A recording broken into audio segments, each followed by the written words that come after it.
Snow sifted down in lazy spirals, each flake briefly shining in lamplight before it vanished against the warm breath rising from Winterfell stones. The keep was a dark mass against a pale sky, moth-soft clouds thick enough to muffle the hour. Somewhere beneath the courtyards and galleries, the hot springs moved in their secret ways, a patient river exhaling into hallways, sculleries, and the godswood. The air tasted of wet limestone and iron. The dogs had learned long ago to sleep through the hiss and the drip, and even the ravens hunched contentedly under the beam outside the rookery, heads tucked into their soot-feathered backs, one eye open to the promise of bread crust and offal when morning came. Eddard Stark woke long before it. It was not nightmare that opened his eyes. Those were the domain of battle years and broken summers, but rather the precise stillness that sometimes visited him in deep winter. He could tell by the weight of dark against the shutter that the night was not yet done. He dressed quietly and took a candle from the table, the tallow lump fat and pale as a newborn's wrist, and cupped it against the draft of the hall as he moved. The corridor breathed. He felt it through his soles, the stones at a steady warmth.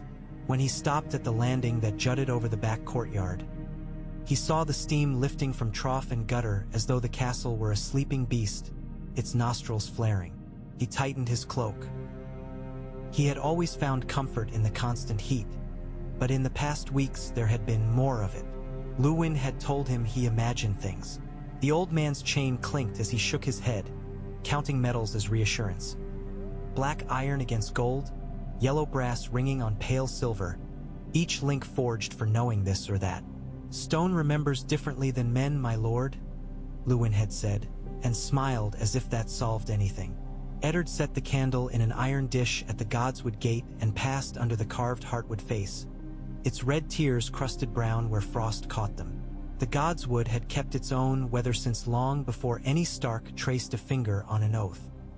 Here the steam lifted thinly through the branches, caught in winter-bare tangles, and the pool was ringed with a collar of ice where the heat could not triumph. He laid a hand on the weirwood's silken bark and felt not prayer.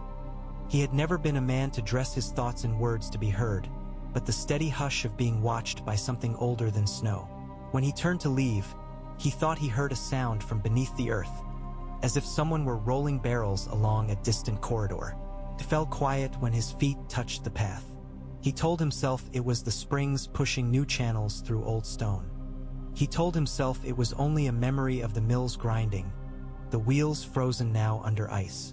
By the time he returned to his rooms, the candle had guttered, a smear of salt-white fat along the dish. Catelyn lay awake, her hair a dark spill on the pillow. She watched him without moving. Her gaze had grown careful in the years since Jon learned to run. He could not fault her the caution. He had given her a hurt without remedy. He bent and kissed her forehead, a kiss that was habit and gratitude both. "You woke the gods again," she said, voice low. "They are wakeful," he said. "Winter makes everything listen harder." She closed her eyes. The small furrow between her brows did not smooth.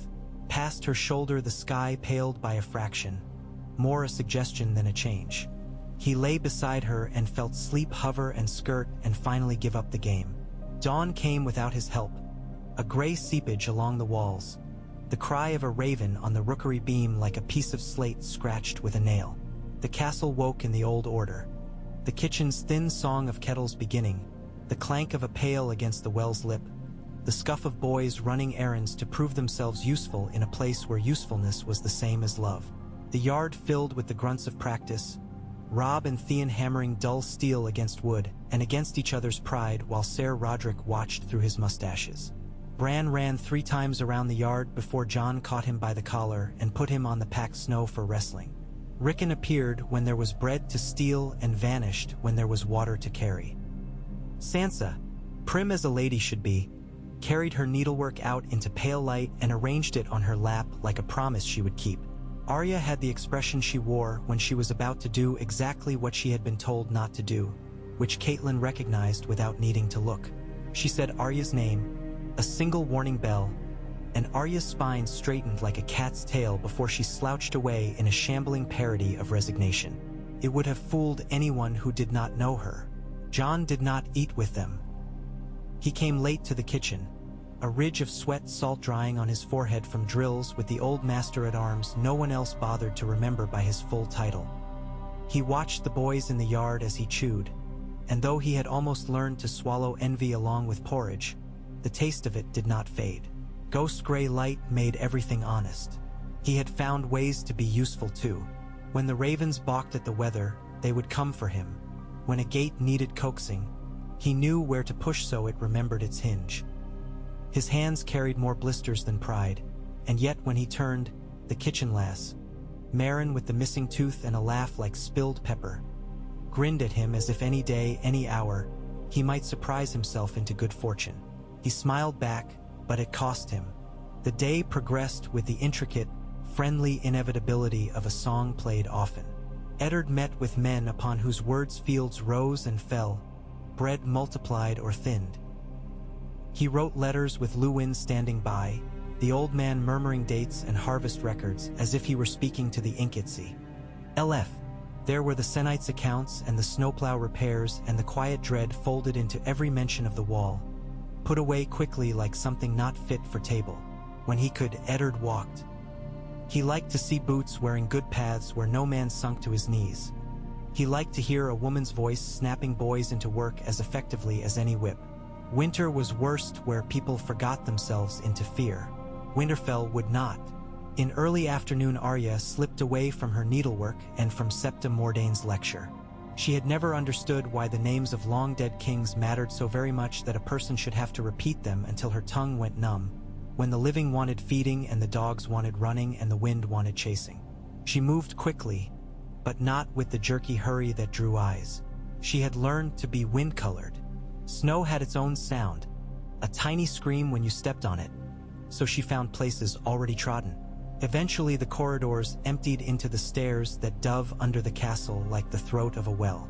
She had been to the crypts when compelled to pay respects to the stone watchers, but she had never come alone. There was a rule about that which was reason enough. The air went from warm to less so, then cold enough to turn breath into a pale creature that darted ahead and vanished. The passage lamps burned stingily. The statues sat their strict benches, stone eyes looking eternally along the corridor as if waiting for a slow procession that would not offend them with haste. Arya passed them with a speed they might have found impertinent. She wanted to look where the light went thin. She wanted to see what the stones hid. At the turn where the corridor narrowed, she found Jon waiting for her, his shoulders a line of shadow against the next pool of lampglow. He had his cloak, but it hung unfastened. He looked as guilty as any boy who did not wish to keep company with shame.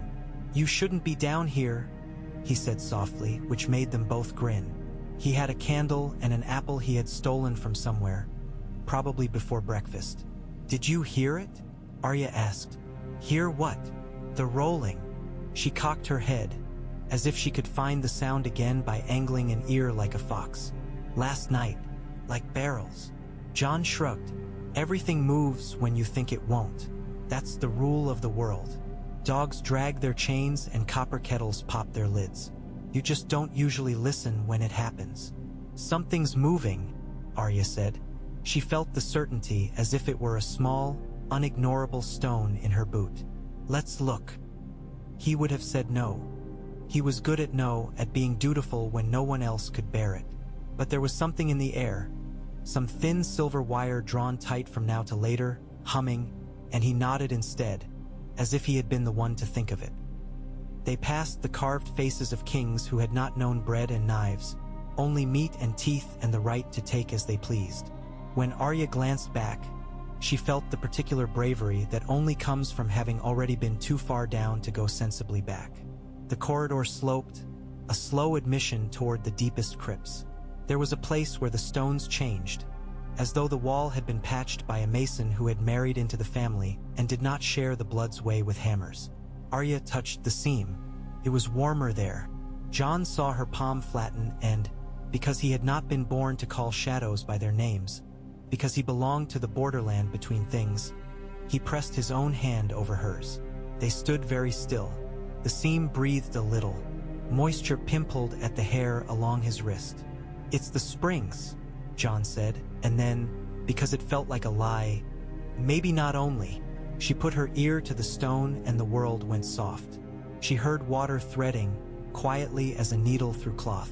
And under the water, the faintest scrape, like old eggs moving against each other in straw. She knew the sound of eggs. She had stolen enough to know the differences. Chicken eggs light as promises, duck eggs heavier, a threat that would not permit you to be careless. This sound was not like any egg she had ever lifted from a nest, but her body made the leap, and once it leapt she could not make it land anywhere else.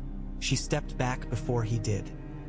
Her face brightened with a light that did not belong to the candles. "We have to find where it opens," she said. "The crypt itself doesn't."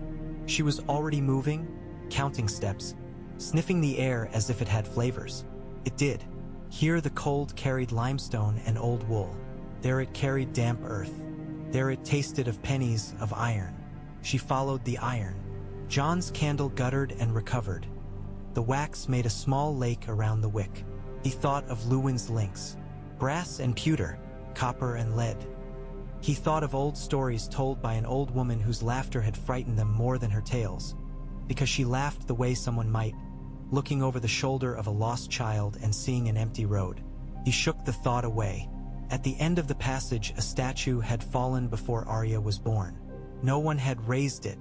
The Stone King lay half on his side. His sword, broken when it fell, made a spur like a tooth. The niches beyond him were deeper. John slid his candle under the sword fragment and saw that someone had mortared the seam there, patching with care. When he put his fingertips to the mortar, it was sandy, not fully set. Who would repair that here and so recently? The hair along his neck lifted. He pressed more firmly. A line of mortar crumbled soundlessly. The seam widened. Arya made a sound that might have been a ha, and might have been simply breath escaping in victory. She pushed the stone gently and it moved, grinding like a groan from a sleeping beast. Cold air flowed out with a heat burden beneath it, as if the passage held two seasons at once. Her candle, lit now from his, leaned aside and then flared higher, delighted by the new draft. They crouched and went in. The space beyond was not large. It was older than the corridor by more than years. The ceiling had that look a cave has, where water writes its name slowly until rock remembers it. A slow drip tapped the bowl of a natural basin and overflowed, running along a channel into some hidden mouth. In the center, a shallow pit lined with smooth cobbles held a shape Arya's I could not quite make into belonging. She knew what a treasure chest looked like when it was closed, and she knew what it looked like when it was opened and pirates had spilled it. This was neither.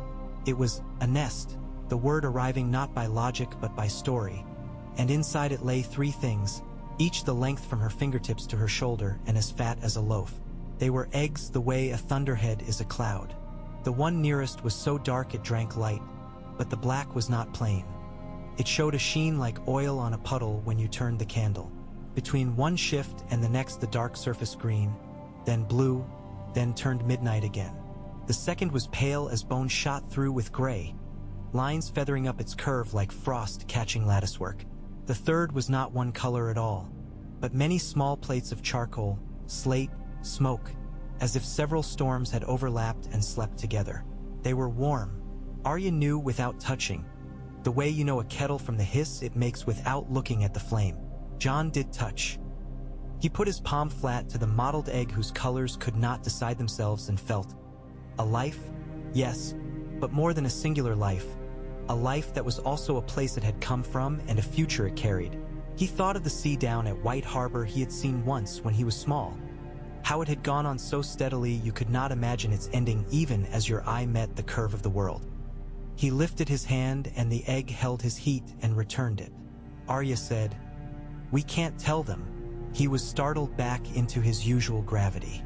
That was what he had thought too, unbidden, before he had time to be good. "We have to tell someone.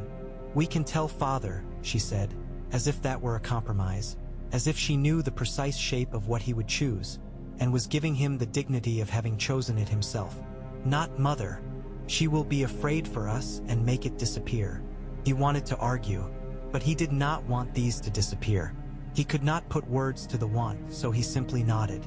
The candle guttered again. The air smelled a little like iron and a little like something sweet burning.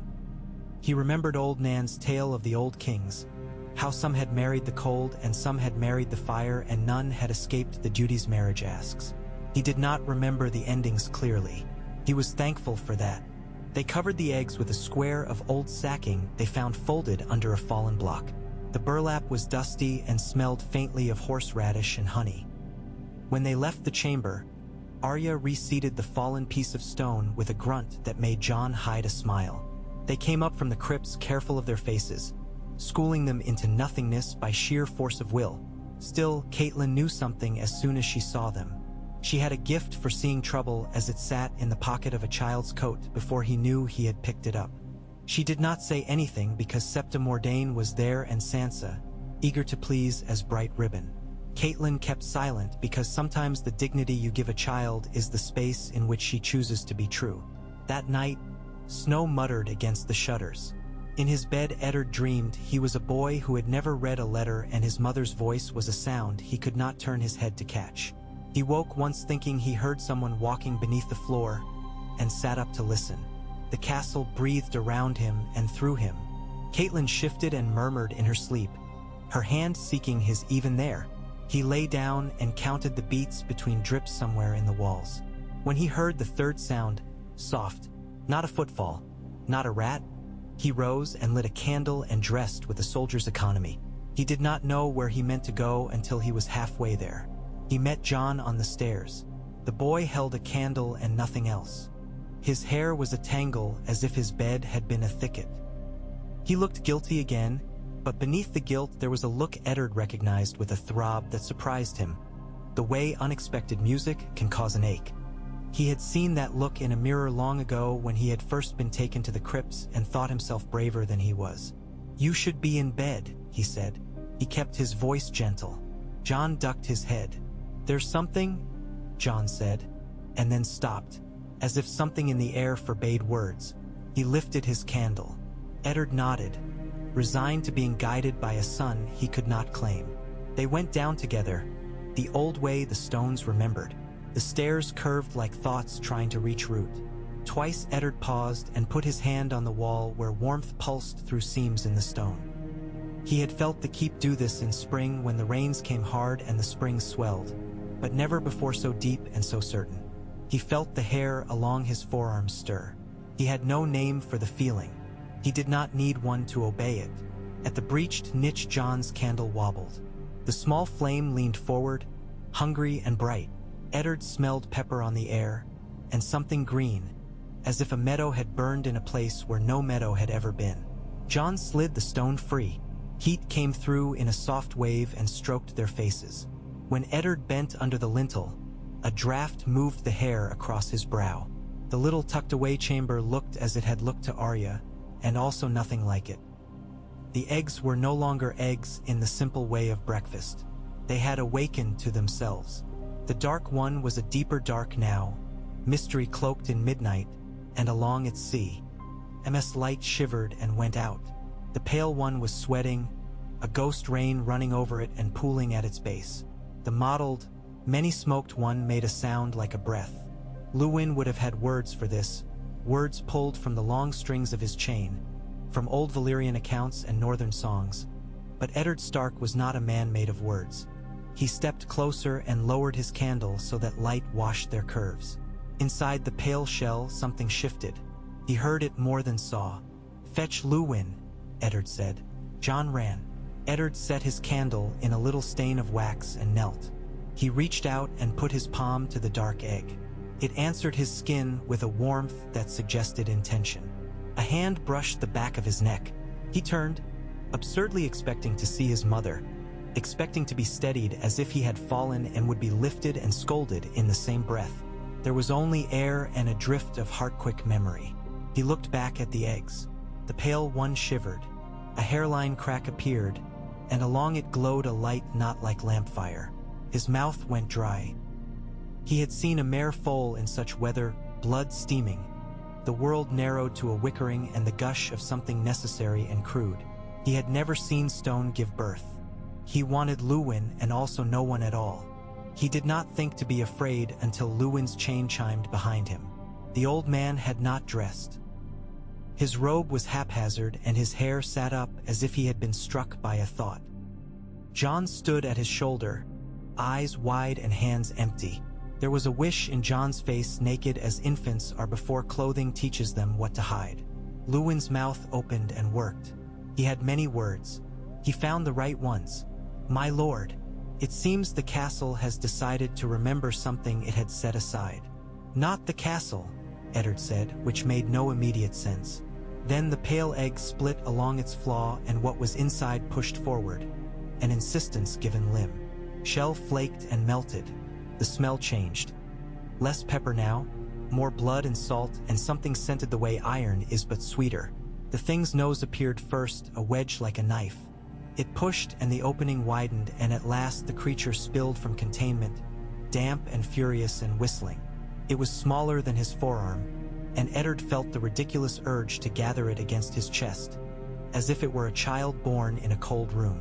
Luwin stepped back involuntarily, both hands lifted in a gesture that could have been wonder, warding, or both.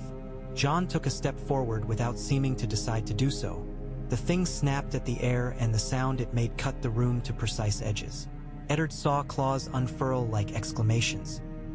He saw the membrane of its wings flash in candlelight, the pale of pears and the blue of milk under ice, threaded by a red as delicate as veins. Its eyes opened. They were the color of something between amber and snowmelt, and when they fixed on him, he felt judged. He was found acceptable. "By whose histories?" Luwin said hoarsely. "Do we understand this?" It was the wrong question and also exactly the right one. The black egg cracked then. A series of pops quick and decisive as a child's laughter. The mottled one resisted and then yielded, slower, like a door that had swollen in summer and would move only if you leaned into it with patience and a little fury. The chamber warmed. Jon undid the clasp of his cloak and dropped it so it spread like a patch of night where they could set the new things, because instinct insisted upon softness. It made no sense and all the sense the world ever would. They were not the dragons of the books because nothing is ever the thing you have waited a lifetime to see. They were smaller. Their faces bore an awkwardness of newly assembled parts. They stank. They trembled. When they opened their mouths, their tongues moved like wet ribbons and their teeth were pins. They were perfect. The pale one shook itself and a fine spray flew from its wings and hit Eddard's face. And for a sliver of time he felt enough warmth to make him believe in uses for it beyond a torch in winter. "Do we put them back?" Jon asked. The question hurt and it was beautiful. Luwin laughed once. A sound with no humor and no derision and plenty of marrow. "If you can convince them the world outside is worse than the one they know, perhaps," he said.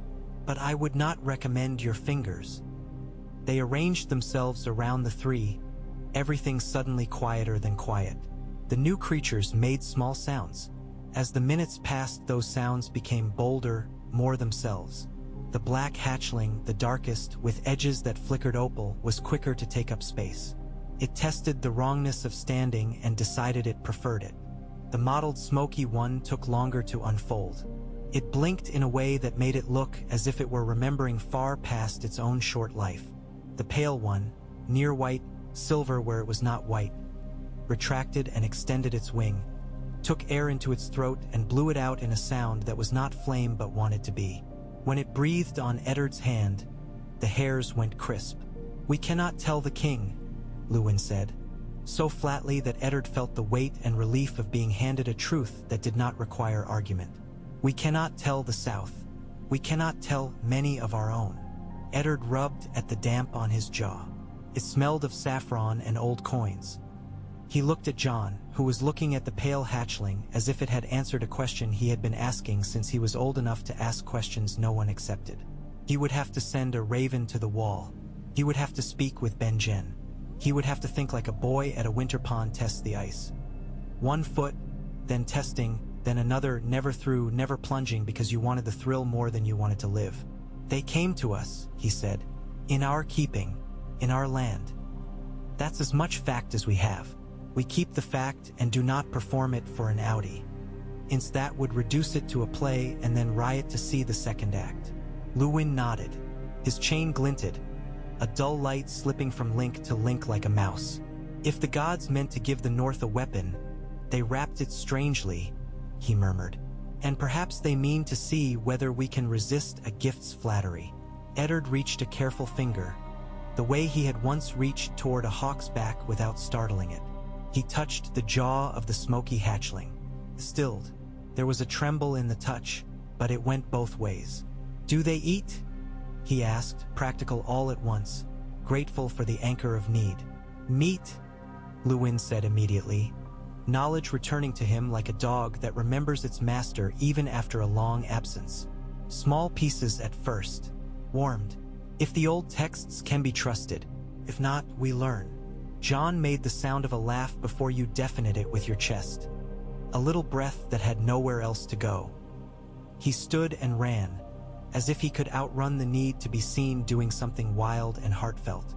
He returned with scraps the dogs would have rejoiced in, and the hatchlings rejoiced in them instead.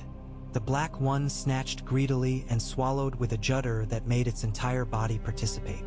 The pale one took with an imperious lift of its head, as though it did the meat the favor of ending its indignity as an unbitten thing. The smoky one tested, then accepted, then set its jaws and blinked, satisfied. They stayed until the candles made the familiar misery of trickling onto their own hands and burning them to attention. Luwin went to fetch oil and a lamp and returned with a ledger too, because his hands needed the occupation of writing while his heart altered. Eddard took turns holding each of the hatchlings, because some need in him demanded he be able to say later that he had when men who had not would try to tell him what the creatures meant. John did not ask to hold the pale one. He waited and the pale one stepped onto his arm of its own choice. It left small pinprick marks when it climbed up to his shoulder and arranged its wet weight across his collar. John took the weight as if it had been the shape of the yearning that had lived under his skin these many years. Eddard did not miss the way Caitlyn's face arranged itself when he finally told her. He told her in their bed, in the exact way you tell someone you have taken a risk together without her knowledge and you must account for doing so. He did not ask forgiveness because he respected her too much to suggest that was the unit of this exchange. She listened, hands folded, a posture neither defensive nor open, as a lady might listen to an enemy at the gate out of sight. When she spoke, it was in the voice she used when she needed to remind herself how to be generous. "There are children in this castle," she said. "This is a place of children. It is also a place of old things that will not stay under stone if stone grows thin," he said gently, "and a place of duties that will not step aside because we wish to embroider blessings on winters." Her mouth tightened not because she disagreed but because she had anticipated agreement and had hoped for the luxury of someone to blame. She was honest with herself and thus with him. "If they call a war down upon us, you will have chosen the manner of its arrival," she said. "If they stop a cold from taking breath away in a child's throat, I will thank whatever God has remembered how to listen."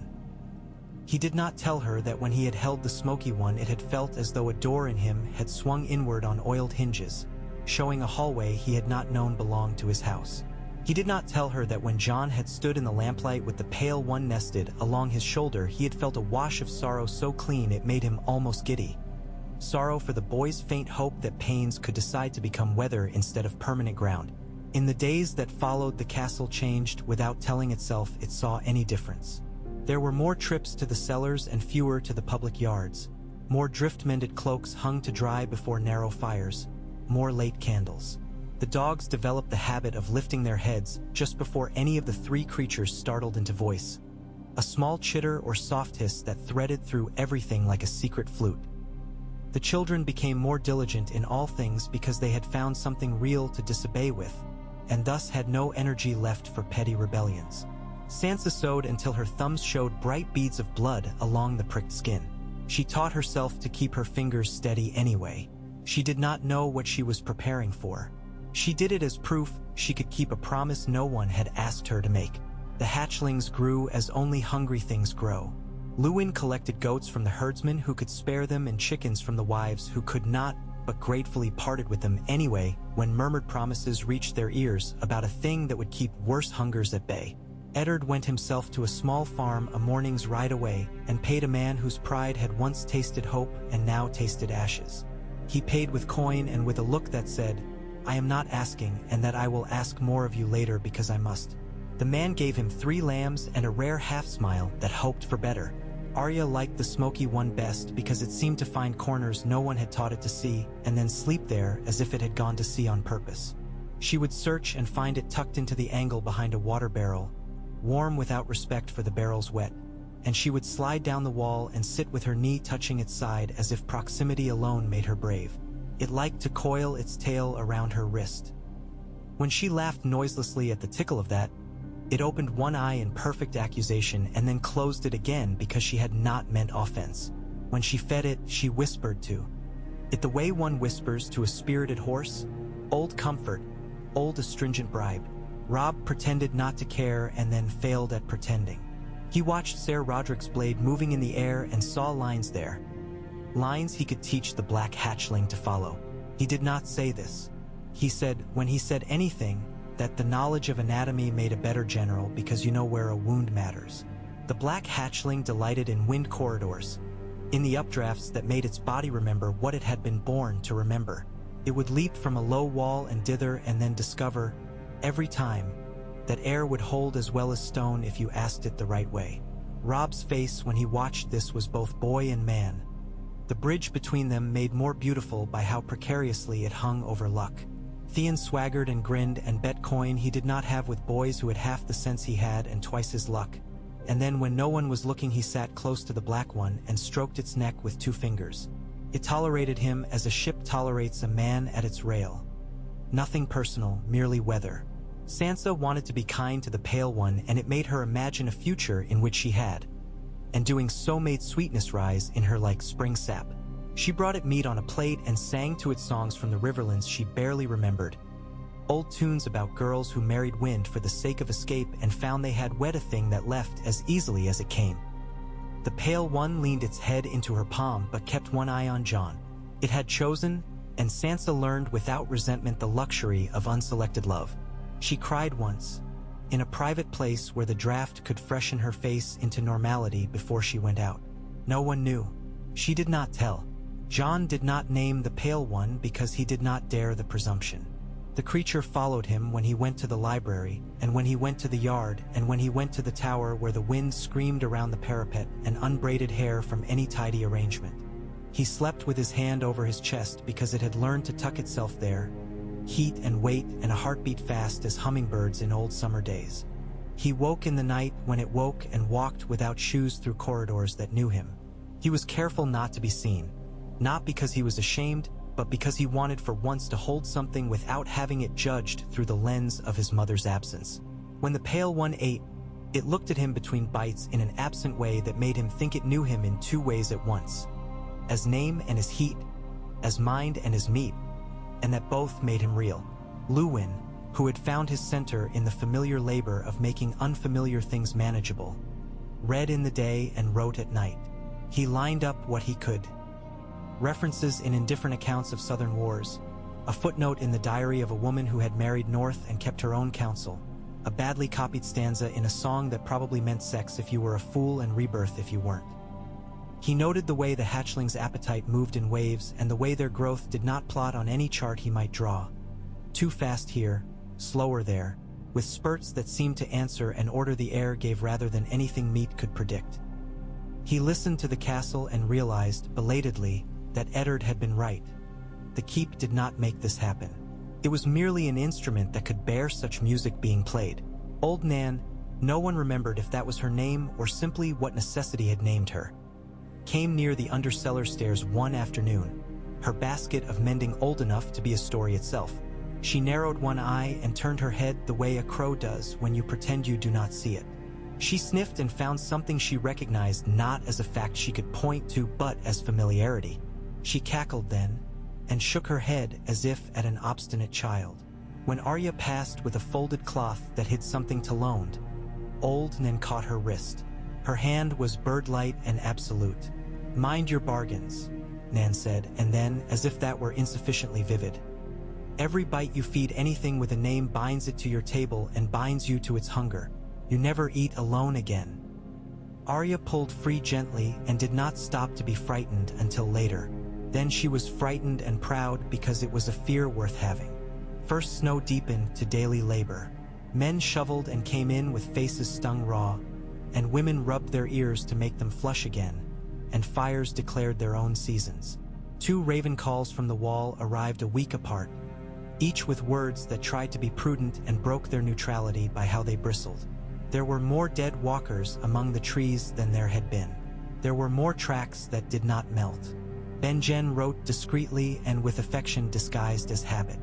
Eddard's hands moved over the page as he wrote back. He used certain words and not others. He thought of the hatchlings in the underplaces, and of their breath, which a man would call fire because a man's words are too few for what the world holds. And he thought of cold. He had never named himself a man who would live to be relieved. He had always assumed he would be a man who lived to be tired and correct. He gave himself a private mercy in a private room and allowed his shoulders to fall. The first time any of the 3 defended anything beyond their own meat, it happened in the way weather happens. The slow stacking of small things until they reached a tipping no one could undo with a hand and a word. A butcher's boy had taken the long way home from the winter town, his arms full of tripe in a sack that leaked and left a trail any dog in any season would have followed. His boots leaked too, and his toes burned with the hurt of being wet too long.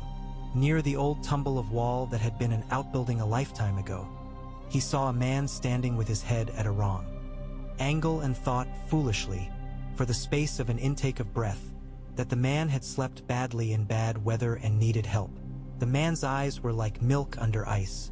When the boy turned to run, his sack tore and the tripe swung and cracked against his knee. The dogs came then, feral from hunger and circumstance, not evil because there is no evil in that. There is only a chain carelessly thrown aside. The boy ran and the man did not ran. He lurched with patience. The dogs argued over the slop and discovered, as they always do, that eating and fighting can be done in one motion. Arya was there because she had wanted to test how fast she could go from the crypt entrance to the south gate and back without anyone seeing. She had the smoky hatchling inside her cloak, its head out because it would not accept darkness without air. When she heard the butcher's boy, she did not consider his worth compared to hers, which is the one useful calculation that can be made quickly. She ran toward him. She saw the man and the dogs and all of it untangled in her mind into a picture she recognized. It was nothing. It was everything. She did not think of calling for help because she had spent her life being told to call and wait, and it had never once made her heart beat slower. She unfastened her cloak. The smoky one slid down her arm like a spill and hit the snow and scorched it in the same breath. Its mouth opened and a sound came out that was more surprise than threat, and then it tried again and found the sound it wanted. Dogs spin when something strikes the part of the world they have not learned to name, and the feral spun. The smoky one darted, the word was exactly right, and bit. Flame is more verb than noun in the presence of a dragon. It came with a hesitation, as if it had to remember the route, then went with a will.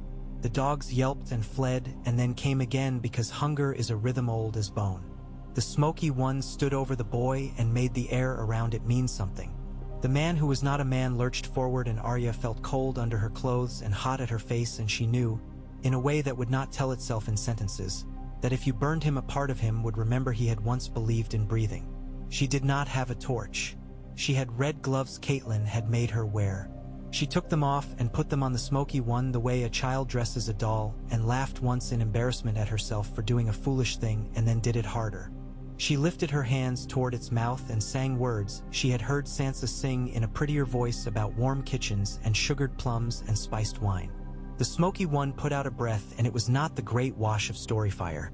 It was a thin ribbon of heat so focused it cut the air to a blade. It licked the ragged sleeve of the man who was not, and the cloth went up as if it had been waiting for a friend to arrive and justify its leaving. The man did not scream but made a brittle little complaint. The dogs fled for good this time. The boy crawled. Arya was suddenly furious in a very particular way, the way a person is when she realizes how long the world has been keeping a joke from her. The smoky one took the man down to his knees. The smell was indescribable. It tasted of pennies and pears at once, sweet and wrong. The snow hissed as the heat met it and became only water, then steam. The man fell and the smoky one pounced, and Arya pulled it back because she did not know the rules yet, and she believed there were rules and that she must not break them before she had time to learn them. The boy looked up and saw a shape he could not fit anywhere in his village map of saints and sinners and essential faces. Then his gaze fell on Arya, and he set his jaw and decided he would not tell because no one would pay him for telling, and a payment less than coin would be worse. As cold as this and as hungering. Eddard listened, later, to the description, and said almost nothing while Luwin made notes that would have embarrassed him if he had had the energy for embarrassment. He sent men quietly to the winter town to find if anyone had found a man who had frozen where he fell or burned where he stood, and how much talk had already opened.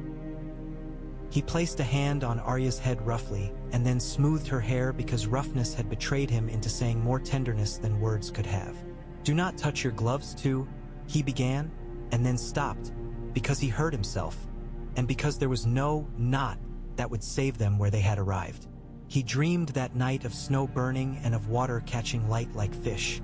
He woke and listened, and the castle breathed. He went to the chamber under the walkway without taking a candle because he could walk it without seeing. Jon was there already, which did not surprise him. The pale one perched on Jon's shoulder and made a soft clicking noise like a tongue appreciating honey. Eddard stood with his hands behind him and felt the warmth slide up his sleeves and hold his wrists gently, as a nurse might hold the hand of a patient before a stitch. "What do we do now?" Jon asked. Eddard thought of a dozen answers, some wise, some clever, none sufficient, as all answers fail in advance where the world is concerned. He finally said the thing that would not turn sour in his mouth. "We tell the truth to those who can carry it," he said. "We lie to those who would break under it. We prepare, and we do not advertise preparation as pride. We listen for what is coming, and we do not mistake our wish for a map." He paused. "And we feed them," he added, "because there is a simple creed that stands where fancier oaths lose their way." Winter deepened. The pale sun rolled like a small coin dropped accidentally on a table too large and hard to traverse. The black hatchling learned to launch from the tower and land on the crenellation without scrabbling. The smoky one discovered the pleasure of stalking a shadow as if T were prey and triumphing silently over a thing that had never been there.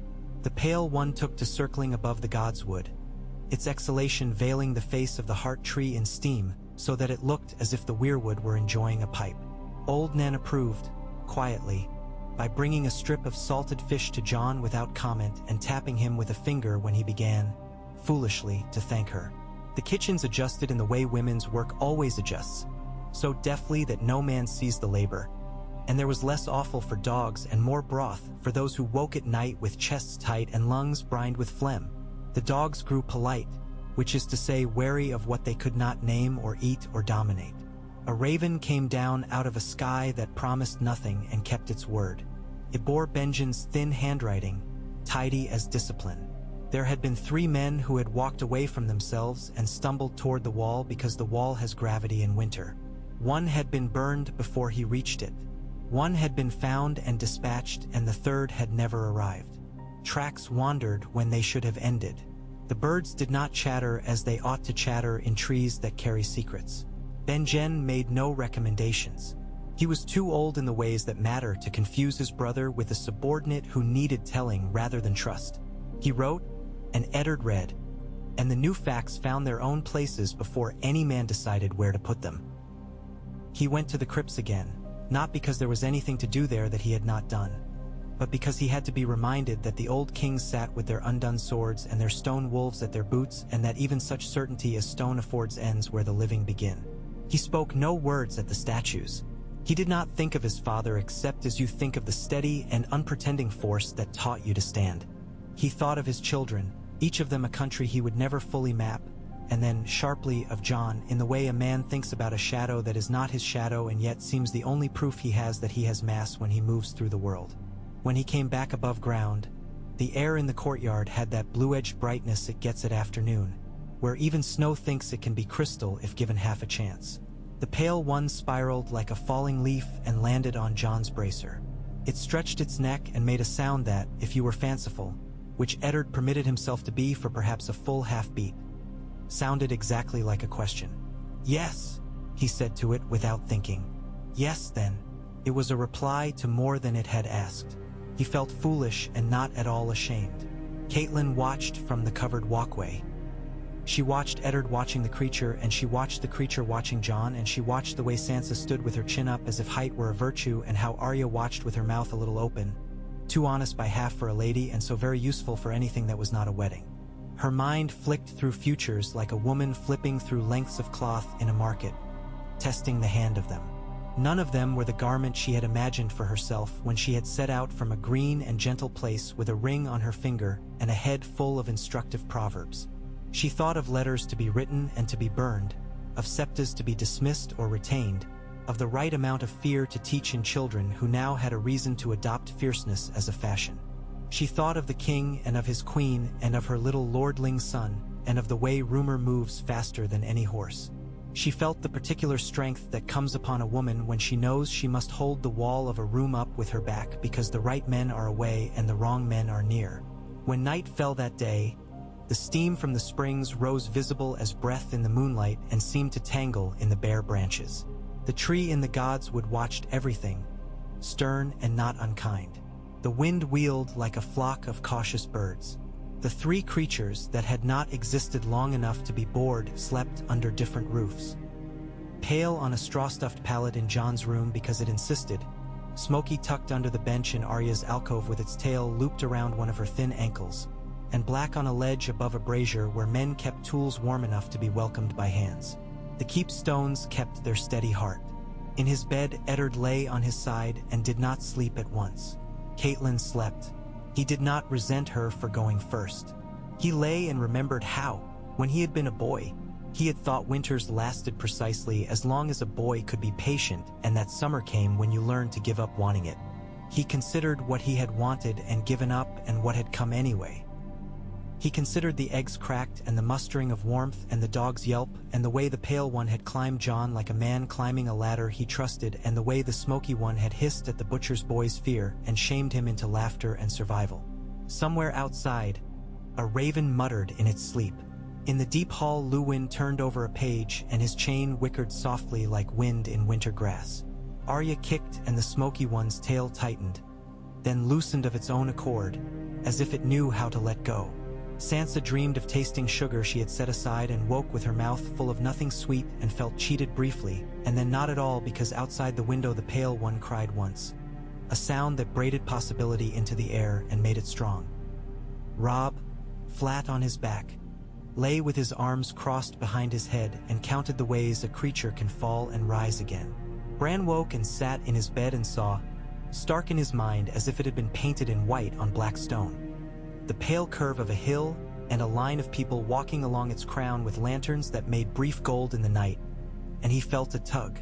He could not tell if it came from the earth or from the sky, and far off, where the world reduces itself to one color and one feeling and a line between them that will break you if you stare too long. Someone who had forgotten his name turned his head and smelled something new on air grown bored of its old errands. He did not know he felt hope. He moved toward the scent anyway. The snow squeaked under him like a small animal being mocked. He did not hear the squeak as the sound it was. He heard it as promise. He went, and the thing that bound him to that particular going thickened and held. In the morning, Eddard woke to the noise he had pretended not to hear each night, distant and low, the castle rearranging itself around what it now contained. He rose and went out and placed 2 fingers on the weirwood's bark and looked at its face, which had looked at Starks who did not know iron and at Starks who did not know mercy, and he said nothing. He did not think prayer and he did not think warning. He thought only of the next act. Meat to be ordered, slate to be smoothed for Luwin, ravens given old news so that they could fly unmolested with no new. He heard feet behind him and knew them as he knew his own breath. Jon stood at his shoulder, the pale one making itself long along his arm, its fine skin thrumming. "Do you think they will keep us safer than we should be?" Jon asked, not a challenge and not a hope, but a mapping. "No one keeps anyone safer than they should be," Eddard said. "Not without a price paid later in coin I do not like. But they will let us pay earlier and in a currency we know. work and blood and watchfulness. That I can afford. John was silent long enough that a drip fell from the heart tree and made a circle in the pool that widened to the edges and was gone. Then we watch, he said. We watch, Eddard agreed. He was not a man to make oaths lightly. This seemed not a vow but a job description he had inherited without a choice and would accept as a willing man accepts a well-made but heavy tool, with appreciation and with the understanding that his hands would be sore when the day's work was done. He went back through the gate with John at his side and the pale one stitching and unstitching its claws in the leather of John's guard. The snow had resumed its lazy falling. The stones kept their warmth.